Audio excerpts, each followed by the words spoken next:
टोचायची शक्यता जास्त आहे। हे बघा,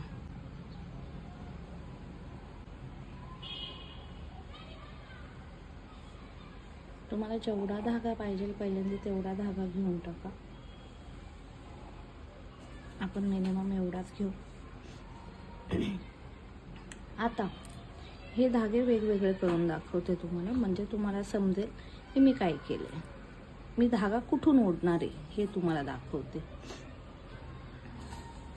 आता हे आपला आपण ओवलेला धागा आहे आणि हा धाग्यातल्या रीळ मधला धागा आहे।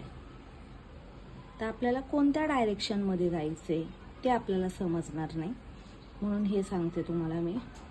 आपल्याला ज्या साईडने धागा ओवला त्या साईडला सुई घेऊन जायची।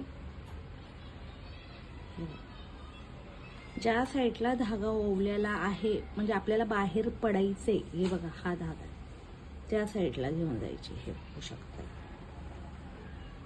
आला एक,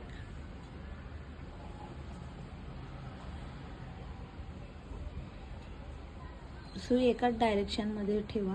ज्या साईडला तुमचा धागा आहे